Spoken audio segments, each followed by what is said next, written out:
Hello friends, आज के video में हम देखेंगे म्यूजिक पेपर 1 और पेपर 2 का प्रैक्टिस सेट 12। इससे पहले हमने 11 प्रैक्टिस सेट कर रखा है जो आपके बीपीएससी टीचर 2.0 के लिए काफ़ी ज़्यादा महत्वपूर्ण है। और फिर से एक बार आपके भारी डिमांड पर बिहार स्टेट 2023 की तरह बीपीएससी टीचर 2.0 के लिए सिर्फ 101 रुपये में आपको 15 से ज़्यादा प्रैक्टिस सेट दिया जा रहा है जो आपके सिलेबस और आपके प्रीवियस ईयर क्वेश्चन के अकॉर्डिंग कराया जा रहा है। लेने के लिए आप कमेंट कर सकते हैं, सिर्फ आपको 101 रुपये में दिया जा रहा है।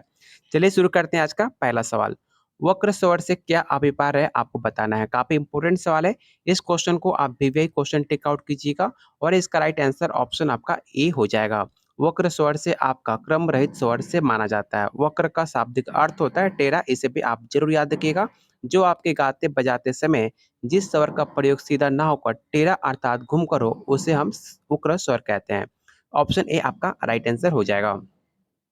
अगला क्वेश्चन आपके एग्जाम के पॉइंट ऑफ व्यू से काफी ज्यादा इंपॉर्टेंट है और आपको बताना है कि सारंग देव ने कौन सा ग्रंथ लिखा था। यह सवाल आपका बिहार स्टेट 2019 में पूछा गया था और इसका राइट आंसर ऑप्शन आपका बी हो जाएगा। संगीत रत्नकार ग्रंथ की रचना आपके 13वीं शताब्दी में माना जाता है और किसके द्वारा, तो सारंग देव द्वारा की गई थी, जो आपके उत्तरी और दक्षिणी संगीत का भी आधार ग्रंथ माना जाता है। तो ऑप्शन बी आपका राइट आंसर हो जाएगा। अगला क्वेश्चन कह रहा है कि संतूर में कितने तारों का प्रयोग होता है। यह सवाल आपका करंट में यूपी पीजीटी में पूछा गया था कि संतूर में कितने तारों का प्रयोग किया जाता है। ऑप्शन है 50 से 60, ऑप्शन बी है 60 से 70, या ऑप्शन सी 70 से 80, या ऑप्शन डी है 80 to 100। तो इसका राइट आंसर ऑप्शन आपका डी हो जाएगा। याद रखिएगा, संतूर में आपके 80 से लेकर 100 तारों का प्रयोग होता है। संतूर का आपका संतंत्र बिना भी कहा जाता है। ये भी सवाल आपसे पूछा जाता है कि संतूर का और किस नाम से जाना जाता है। याद रखिएगा, संत तंत्र बीना भी आपको संतूर को कहा जाता है, जिसमें आपकी वाद्यों की संख्या टोटल आपके 100 तारों से बने होते हैं। और जो इसकी उत्पत्ति की बात की जाए संतूर की, तो संतूर की उत्पत्ति आपको 18 साल से पहले ही मानी जाती है। ईरान में सबसे पहले आपकी इसकी उत्पत्ति हुई थी। इस सवाल को जरूर याद रखिएगा, इस पॉइंट को, क्योंकि इस पॉइंट से आप एग्जाम में सवाल बनाए जा सकते हैं। तो ऑप्शन डी आपका राइट आंसर हो जाएगा। अगला क्वेश्चन है, राग छायानट किस थाट में माना गया है। ऑप्शन है कल्याण, ऑप्शन बी है बिलावल, ऑप्शन सी है खमाज, या ऑप्शन डी है काफी। याद रखिएगा, छायानाट राग की उत्पत्ति कल्याण थाट से मानी जाती है, जिसमें दोनों मध्यम प्रयोग किए जाते हैं। तो इसका राइट आंसर ऑप्शन आपका ए हो जाएगा, कल्याण। क्वेश्चन 5 कह रहा है, राग मधुवंती का संप्रकृति राग कौन सा है। काफी इंपॉर्टेंट सवाल है और आपको पता होना चाहिए। जो राग मधुवंती का संप्रकृति राग मुल्तानी माना जाता है। जो आपके हिंदुस्तानी राग मधुवंती और थाट तोरी इस राग में ग कोमल और म ऊपर होता है। तो ऑप्शन आपका डी राइट आंसर हो जाएगा। और ये भी सवाल आपसे पूछा जाता है कि राग मधुवंती का गायन का समय कब होता है। याद रखिएगा, राग मधुवंती का गायन का समय आपका दिन का तीसरा पहर होता है, मतलब आपका 5 बजे के बाद आपका गाने का समय माना जाता है आपका मुल्तानी का। तो ऑप्शन डी आपका राइट आंसर हो जाएगा। आपसे पूछा जा रहा है कि किस ताल में 15 मात्राएं होती हैं। जो आपका ऑप्शन दिया गया, ऑप्शन के अकॉर्डिंग किस ऑप्शन में आपके 15 मात्राएं होती हैं।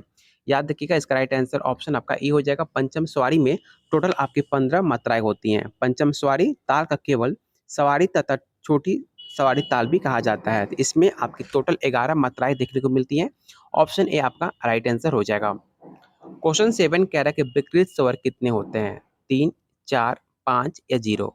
तो विकृत स्वर टोटल आपके 5 होते हैं। 5 स्वर ऐसे होते हैं जो आपके शुद्ध तो होते ही हैं और साथ में इसका विकृत भी होता है। तो ऑप्शन सी आपका राइट आंसर हो जाएगा, 5। क्वेश्चन 6 कह रहा है कि राग पुरिया में कौन सा स्वर वर्जित है। काफी इंपॉर्टेंट सवाल है। इस क्वेश्चन को आप वीवीआई क्वेश्चन टिक आउट कीजिएगा और ऐसे सवाल आपको पर प्रैक्टिस सेट में 125 से लेकर 150 क्वेश्चन आपको देखने को मिलेंगे।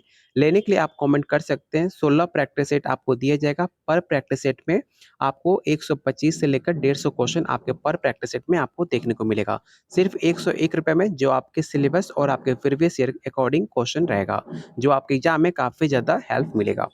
चलते हैं अगले क्वेश्चन 9 पे। क्वेश्चन 9 कह रहा है कि पंचम देव किसे कहते हैं। पंचम वेद किसे कहते हैं। काफी इंपॉर्टेंट सवाल है और इस सवाल आपका डी टीपीएसपी में पूछा गया था कि पंचम वेद किसे कहते हैं।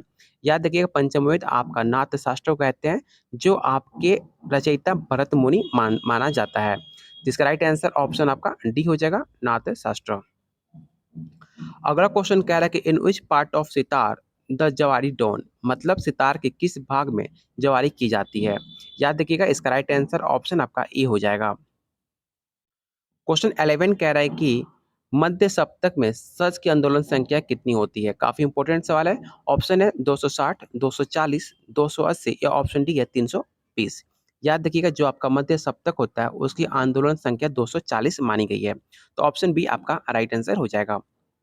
क्वेश्चन 12 कह रहा है कि ठेके का प्रो रूप क्या माना जाता है? पल्ला, तिहाई, पेशकार या ऑप्शन डी है नुहक्का। तो इसका राइट आंसर ऑप्शन आपका सी हो जाएगा। ठेके का पौर रूप से पेशकार से होता है। किसी भी ताल की मात्राओं को तबले या पखवाज के वर्णों की सहायता से तबले या पखवाज पर बजाने को ठेका कहा जाता है। तो ऑप्शन सी आपका राइट आंसर हो जाएगा।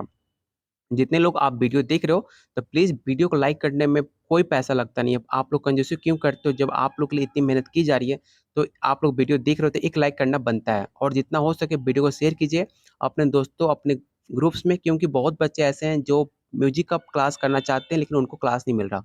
तो प्लीज़ आप लोगों से रिक्वेस्ट है कि वीडियो को जितना हो सके अपने दोस्त और ग्रुप्स में वीडियो को एक बार शेयर कर दीजिए और एक बार वीडियो को जरूर लाइक कर दीजिए। दोबारा लाइक नहीं करना है, एक ही बार लाइक करना है।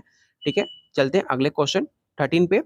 अनिबद्ध तथा निबंध के अंतर का कारण क्या माना जाता है? ताल, गमक, मिंट या तान? याद रखिएगा, जो आपका अनिबद्ध होता है और निबंध के अंतर आपका ताल माना जाता है। अनिबद्ध का अर्थ होता है बंधन रहित, जो आपका बांधा हुआ ना हो, उसको हम अनिबद्ध के नाम से जानते हैं। तो ऑप्शन आपका ए राइट आंसर हो जाएगा, ताल। ताल में ताल मुख्य अंतर होता है आपका अनिबद्ध और निबंध में, इसे आप जरूर याद रखिएगा। ये सवाल आपके बीपीएससी टीचर 2023 के लिए काफी ज्यादा इंपॉर्टेंट है। अगला क्वेश्चन कह रहा है कि तिरकिट तुना कट्टा धीरी ना धीना किस बोल ताल से है? काफी डिफिकल्ट है बोलने में। ऑप्शन है रुद्र ताल, पंचम स्वारी, ऑप्शन सी है गजप्पा, ऑप्शन डी है तीन ताल। तो आपने अगर 12 क्लास में किया होगा, क्लास 12 में, तो आपको ये ताल कराया गया होगा क्लास में। आपको आपको बताना है कि जो आपको लाइन दी गई है ये किस ताल का है? रुद्र ताल, पंचम स्वारी, गजप्पा या तीन ताल? याद रखिएगा, ये आपका पंचम स्वारी के अंतर्गत आता है। ऑप्शन बी आपका राइट आंसर हो जाएगा। क्वेश्चन 15 कह रहा है कि आसिफ अली खां किसके शिष्य हुआ करते थे? मतलब आपको बताना है कि आसिफ अली खां का शिष्य कौन था। याद रखिएगा, इसका राइट आंसर ऑप्शन आपका बी हो जाएगा, मुश्ताक अली खान, जिनका जन्म 20 जून 1911 में हुआ था। तो ऑप्शन आपका बी राइट आंसर हो जाएगा। क्वेश्चन 16 कह रहा है कि तबला वाद किस श्रेणी का वाद है? काफी इंपॉर्टेंट सवाल है और काफी इजी भी है, आपको पता होना चाहिए। अगर आप म्यूजिक से पेपर आप कर रहे हो तो आपको पता होगा तबला आपको किस वाद में आता है। याद रखिएगा, इसका राइट आंसर ऑप्शन आपका बी हो जाएगा, औनद वाद। अगला क्वेश्चन है राग अलाया बिलावल में क्या प्रयुक्त होता है? कोमल गंधार, ये दोनों गंधार, ये दोनों निषाद या ऑप्शन डी है दोनों धेवत? इसका राइट आंसर ऑप्शन आपका सी हो जाएगा। क्वेश्चन 18 कह रहा है कि सितार के लरज और खरज के तार किस धातु से बने होते हैं? ये सवाल आपका पेपर 2 के लिए काफी ज्यादा इंपॉर्टेंट सवाल। इस क्वेश्चन पीजीटी वाले इसे जरूर टेक आउट कीजिएगा और ये सवाल आपका एग्जाम में जरूर पूछा जाएगा। तो इसका राइट आंसर ऑप्शन आपका बी हो जाएगा। जो आपका सितार जो होता है उसका जो लरज और खरज होते हैं उसका तार जो होता है वो कपर से बना होता है। इसे आप जरूर याद रखिएगा। ऑप्शन आपका बी राइट आंसर हो जाएगा। और इसके साथ साथ ये भी याद रखिएगा, सितार में टोटल आपके 7 तार होते हैं, ठीक है, जो आपके कॉपर से बने होते हैं। तो ऑप्शन आपका बी राइट आंसर होगा। अगला क्वेश्चन है, यह द्रुत लय में बजाया जाता है। आपको बताना है कि इन चार ऑप्शन में कौन सा द्रुत लय में बजाया जाता है। तो इसका राइट आंसर ऑप्शन आपका बी हो जाएगा। जो आपका आलाप है वो आपका द्रुत लय में बजाया जाता है। तो ऑप्शन बी आपका राइट आंसर होगा। क्वेश्चन 20 कह रहा है कि अल्पत्व बहुत्व का संबंध किससे है? इसका राइट आंसर ऑप्शन आपका बी हो जाएगा। अल्पत्व बहुत्व का संबंध आपके राग लक्षण से माना जाता है। राग में प्रयोग किए जाने वाले स्वर की मात्रा शास्त्रों ने दो भागों में व्यक्त किया है। कौन कौन से? तो पहला आपका अल्पत्व और दूसरा आपका बहुत्व। इसका स्क्रीनशॉट आप जरूर ले लीजिएगा। अगर आपके पास इसका प्रैक्टिस सेट नहीं है तो इसका स्क्रीनशॉट आप जरूर लीजिएगा, क्योंकि आपसे ये सवाल पूछा जा सकता है। कि ऑप्शन बी आपका राइट आंसर हो जाएगा। क्वेश्चन 21 कह रहा है कि अभिनव राग मंजरी ग्रंथ का लेखक किसे माना जाता है? तो काफी इंपॉर्टेंट सवाल है। याद रखिएगा, आपके जो पंडित विष्णु नारायण भाटखंडे हैं वो अभिनव राग के ग्रंथ के लेखक माने जाते हैं। तो ऑप्शन बी आपका राइट आंसर हो जाएगा। ये भी सवाल आपसे पूछा जाता है कि भाटखंडे का जन्म कहाँ हुआ था? तो मैंने कितनी बार अपने वीडियो में बताया हुआ कि मुंबई के प्रांत में उनका जन्म हुआ था। कब? तो 1860 ईस्वी में इनका जन्म हुआ था। तो ऑप्शन बी आप राइट आंसर हो जाएगा। अगला क्वेश्चन कह रहा है कि दो मात्रा में तीन मात्रा को बोलना या लिखना क्या कहलाता है? काफी इंपॉर्टेंट सवाल है। इस क्वेश्चन को आप विवेक क्वेश्चन टिक आउट कीजिएगा और याद रखिएगा, जो दो मात्रा में तीन मात्रा को कहना, बोलना, गाना, बजाना और लिखना उसको हम आर के नाम से जानते हैं। तो ऑप्शन बी आपका राइट आंसर हो जाएगा। क्वेश्चन 23 कह रहा है कि समांतर सप्तक का वाद्य कौन सा है? बांसुरी, गिटार, हारमोनियम या ऑप्शन डी है तानपुरा। तो इसका राइट आंसर ऑप्शन आपका सी हो जाएगा। हारमोनियम आपका समांतर का सप्तक का वाद्य माना जाता है, जिसका अर्थ होता है प्रथम बार हारमोनियम का रचना किसने किया था? तो अलेक्जेंडर ने किया था। ये सवाल आपसे पूछा जाता है कि हारमोनियम का आविष्कारक किसे कहा जाता है? याद रखिएगा, हारमोनियम का रचना आपके अलेक्जेंडर, जो आपके फ्रांस से बिलोंग करते थे। तो ऑप्शन आपका सी राइट आंसर हो जाएगा और ये पॉइंट को आप जरूर याद रखिएगा। अगला क्वेश्चन है कि संगीतक इतिहास में भरत का समय क्या माना गया है? जो आपके भरत थे, वो आपके संगीत इतिहास में उनका समय क्या था, आपको बताना है। तो इसका राइट आंसर ऑप्शन आपका बी होगा। 5वीं शताब्दी में काफ़ी फेमस आपके संगीत इतिहास में हुआ करते थे भरत, जिनकी शताब्दी 5वीं शताब्दी मानी गई है। और नाट्य शास्त्र के रचयिता कौन थे? तो भरत मुनि थे। इसे भी आप जरूर याद रखिएगा। ऑप्शन बी आपका राइट आंसर हो जाएगा। जो आपकी डिफिनेशन में यहाँ पे दिया जाता है ना, इसको आप पूरा अच्छे से पढ़ा कीजिए, क्योंकि इससे आपके 2 से 3 सवाल आपको ऑप्शन से और आपके डिप्रेशन से बनाए जा सकते हैं। इसलिए मैं कह रहा हूँ कि आपको ये पूरे प्रैक्टिस सेट आपके पास होना चाहिए। पर प्रैक्टिस सेट में आपको 125 से 150 क्वेश्चन दिए जा रहे हैं और जो आपका डिफिनेशन है, डिफिनेशन से आपको 3 से 4 क्वेश्चन बनेंगे। अगर आप पर प्रैक्टिस प्रैक्टिस सेट में देखो, तो 300 से 350 क्वेश्चन आपको बनाए जा सकते हैं पर प्रैक्टिस सेट से, जो आपके एग्जाम में काफ़ी ज़्यादा इंपॉर्टेंट है और इससे हटकर कोई क्वेश्चन आपके एग्जाम में नहीं पूछे जाएंगे, ये मेरा दावा है। तो ऑप्शन बी आपका राइट आंसर हो जाएगा। अगला क्वेश्चन है, राग शब्द का प्रयोग सर्वप्रथम किसने किया था? काफी इंपॉर्टेंट सवाल है और आपको पता होना चाहिए, जो आपका राग है सबसे पहले आपके मतंग ने अपने ग्रंथ बृहदेशीय में किया था। इसका राइट आंसर ऑप्शन आपका सी होगा, मतंग।